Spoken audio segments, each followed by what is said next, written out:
Hello and good morning once again. Many thanks for sticking around with us. It's time for us to get into our business insight this morning. But before we go there, remember to invest and grow your investments with the ZAB platform. *292# is the USSD code that you need to use to kickstart off your investment. And if you want to open up an account with the platform, you need to use your national identification number, and immediately then in the next 24 hours you'll be able to kickstart off your investment, and of course your investment journey will be kicking off. The markets on the platform open at 8:15 a.m.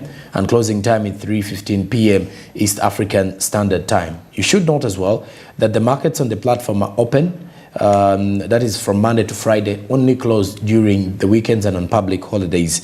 And of course, Zabu says, my money, my future, Alltech East Africa, do something new. And now, as we continue to look deeper into understanding what is happening from our budget in 2023-2024's financial year. Remember, we are now into the budget month. Today, the president will be addressing the nation in regards to the State of the Nation address. That is, as a matter of fact, also preparing us in regards to what is coming into the next financial year, and also giving us more details in regards to how the state of the economy is currently. Our topic of discussion today, though, is focusing on the agro-industrialization sector in Uganda, its growth and development ahead of the next financial year, amongst the key discussions. And joining me this morning to discuss this and more, I have Mrs. Dorothy Chimuli, who is the Managing Director, D&M International Group Limited, and we are here to discuss more of the agro-industrialization sector. Many thanks for joining us. Good morning. Good morning to you.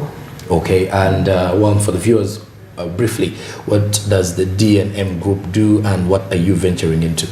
D&M Group is an agro-processing company and as well agribusiness, because we do farming, we do processing, and we take ready products to the market. Okay.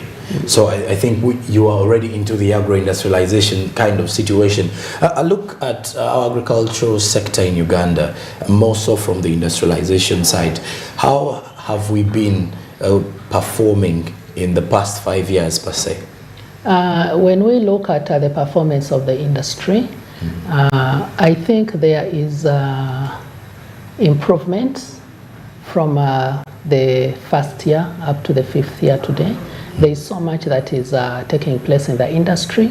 There are many people that have grown to believe that agriculture is one of those activities that they can take on to improve on livelihoods, or activities that can lead to socio-economic development. But when it comes to the actual performance on ground, despite the fact that we are registering significant improvements and engagements, I think we have not yet reached to that point where we can say that our engagements are satisfactory.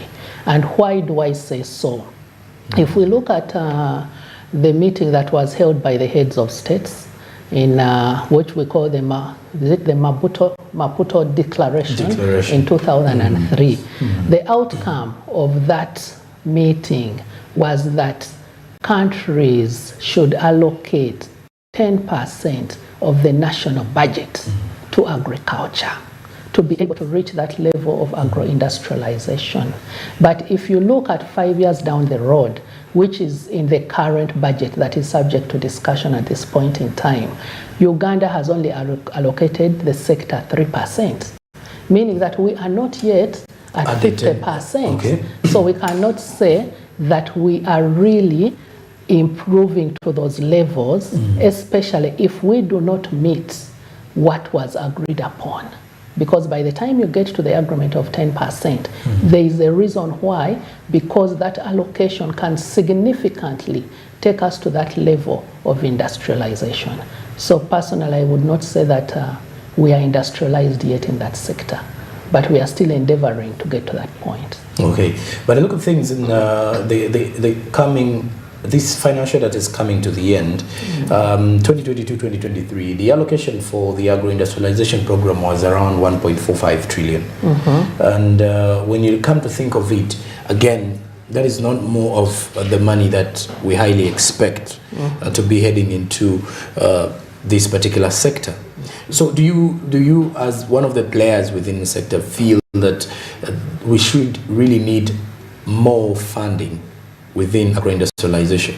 Definitely, as a player in the sector, we need more funding in that sector to be able to get to that point where we can say that agriculture is the backbone of Uganda's economy. True. Because if you say that we are the backbone of Uganda's economy and we look at the allocations in other sectors, I will come to the conclusion that the sector continues to be underfunded.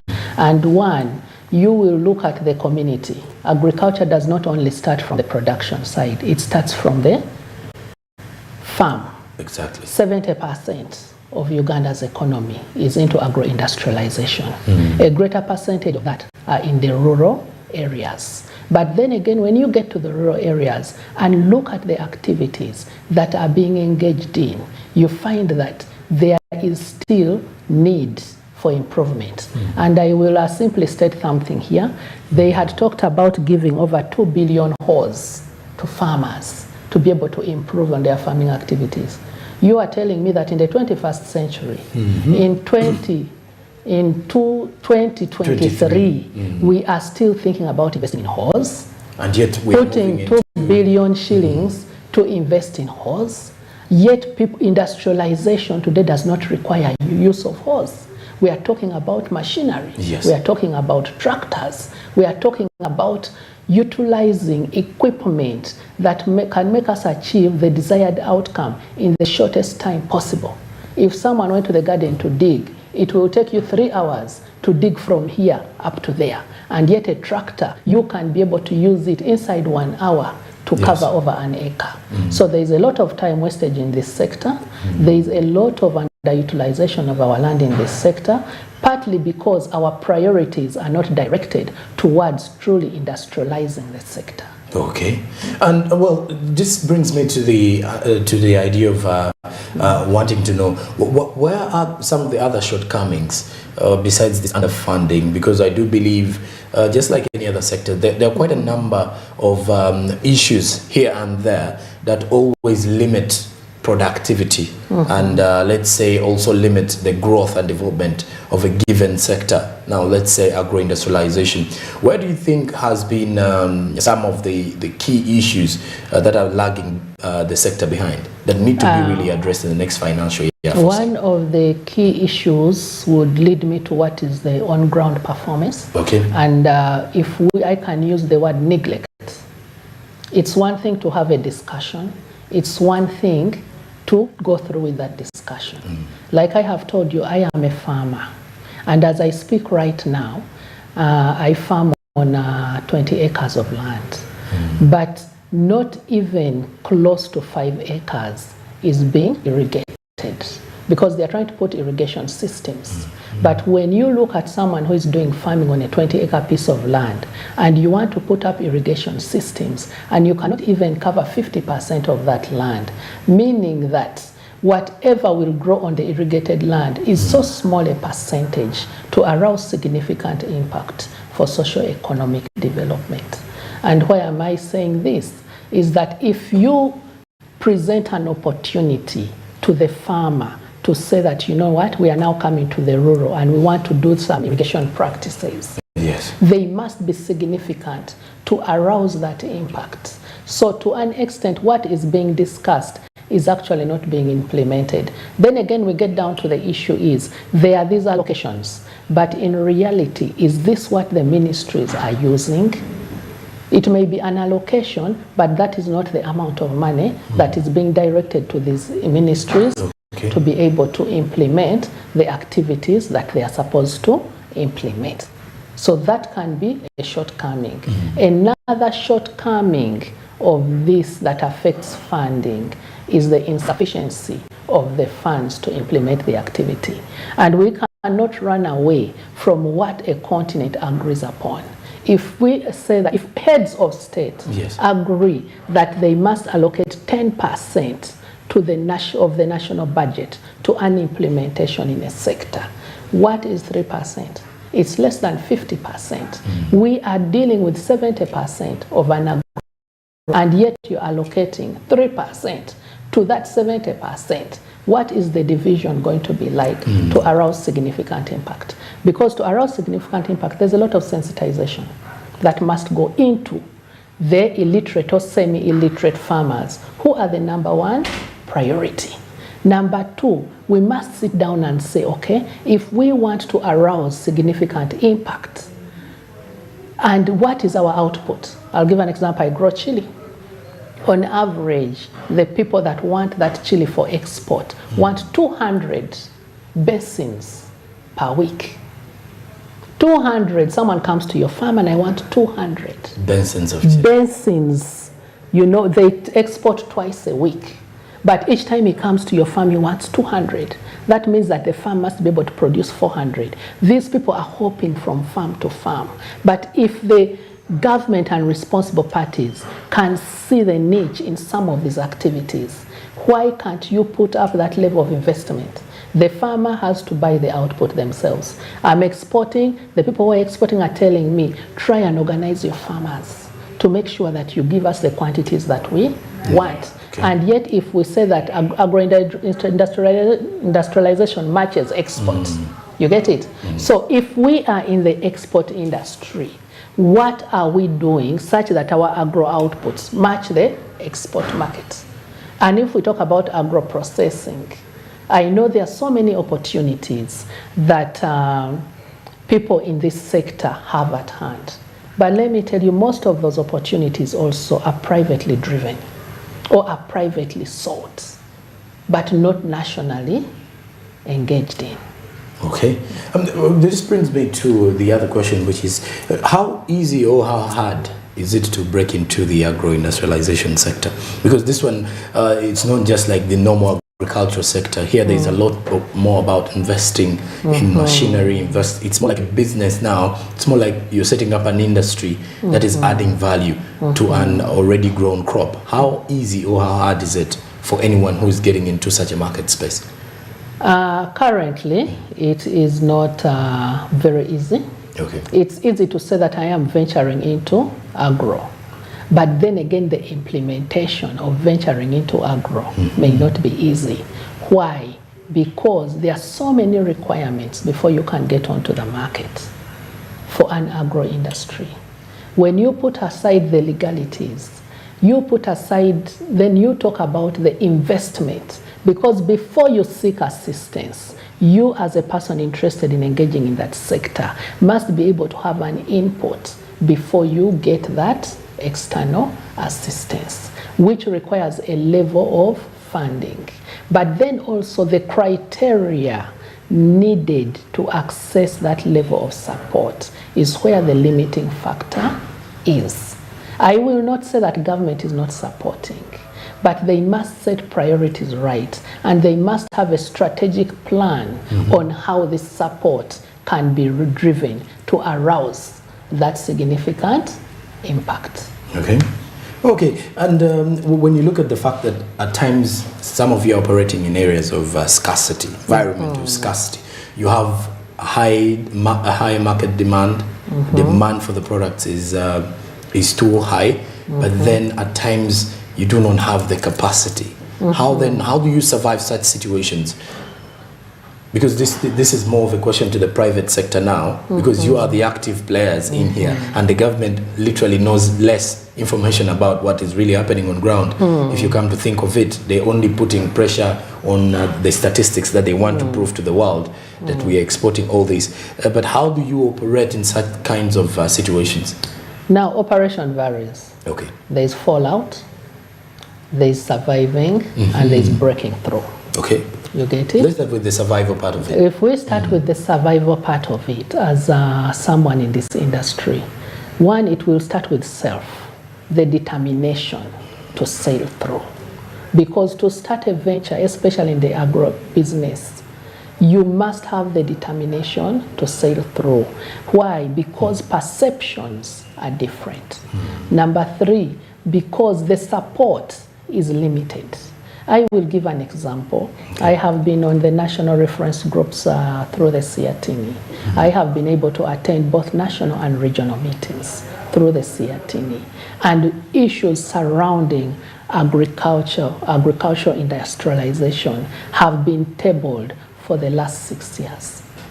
But there are some major issues that can lead the industry to that level of truly industrializing that have been neglected or that have not been considered as a priority.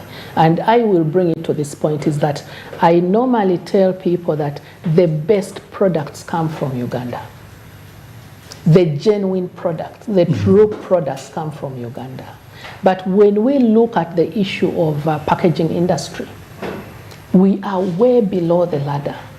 You have a nice product, but they have failed to address what is that will take us up to that point of having our products on in other shelves. The packaging industry is flooded with plastics industries. You get it? But ask yourself, can we export in plastics to most countries? We cannot do that. You cannot take plastics to Rwanda. You cannot take plastics to America. You cannot take plastics to the UK. But then again, remember, they are bringing plastics to Uganda. You get it? So that is unfair trade. What Uganda needs to do today is to sit down and have a thorough analytical study of what is entailed in this industry, such that they can allocate those funds in the right direction. What do we need? Machinery. Okay. How affordable can we make it? What partnerships must we have? Comparative advantage comes in. So when you look at the issue of comparative advantage, it will guide the government on where these allocations must go and the true budget allocation to the industry.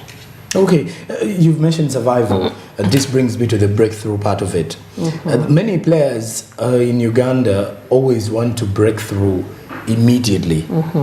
They venture into any kind of business. Now, agro-industrialization, I want to believe, is more like the agriculture sector itself. You're not growing a crop today and expect harvesting time to come in next week. It is time that you really need to be patient, really, in regards to how you take care of these crops and when the harvesting period comes. Now, the breakthrough part of it in the agro-industrialization sector, how is it, and how do you manage this kind of pressure when it comes to the breakthrough? Because when you break through, I do understand, is you already have the name, you now have the market. How do you maintain the market? How do you maintain the market? Markets are maintained through sustenance. But most of our agro-industries are not sustaining. You get it? Why are we failing to? There are few companies that are being sustained on the market, but a greater percentage are not sustaining on the market. One of the reasons we are not being sustained on the market is because the lower end of the value chain is not yet sufficient. The land is there, you get it, but the output is still underutilized, and that affects us who are this side. I'll give you an example. Sometime last year, I failed to get chili for 3 months. 3 months. I could not supply. By then I hadn't started growing chili. But everywhere we went, we reached as far as Mbarara, we reached as far as Mbale. We are trying to look for suppliers of chili. But for 3 months we could not get. And when we finally were able to get, a sack that you would buy at 50,000 shillings at most was at 250,000 shillings. Because of the fact that there was limited supply. The demand was high, the supply was low. But then again, you cannot buy a sack at 250,000 shillings. You are not going to make any profit. Yes. You have to wait until the price is lower to be able to purchase. But while you're waiting, there's a lot of wastage at the farm. So you find that even though agro-industrialization is reducing on waste, there are certain seasons where there will be abundance in waste. Why? Because of the fluctuating prices that are unfavorable. Okay. So that alone brings up an issue of sustainability. You lose a market. Your incomes are reduced. So you start now dragging the business. So you even lose clients. I'll give an example. I lost some clients because of that season of lack, then scarcity, then high prices. And why? Because the government also is not controlling the market. You can only control a market when you allocate significantly to that market. But where there is no significant allocation, you cannot control a market, but leave it to the players to decide how they play their game in that market. Okay. Meaning that sustenance may be at a very low percentage. And when I am talking about sustenance, I'm not talking about industries that have been there for the last 30, 40 years. The Mokwanos, the Molwanas, that's what people think about. We are talking about the 70% that are trying to come up to reach those levels of recognition.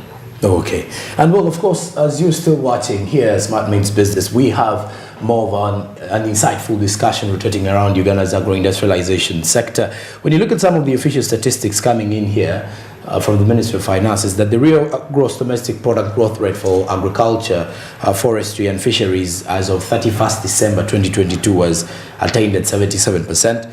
While the real gross domestic product growth rate was at 4.3% against the annual target that had been set at 5.6%. So there was a slight decline. Now, in addition, the total export value of priority in agricultural commodities in billions of US dollars performed at 70%, with $1.269 billion recorded in the export value against the $1.818 billion target. Of course, today the president will be addressing the nation at 2 p.m. and of course we do expect him to mention a thing or two regarding the priorities for the next financial year budget, and of which agro-industrialization is one of those key programs in the new financial year budget that have been prioritized. When we return after the break, as we are summing up, we look at the priorities in the agro-industrialization sector. Not only that, then we also look at what needs to be really done to address some of these particular loopholes that have been identified. This and more is what we're having immediately after the break. Stick around. Good morning.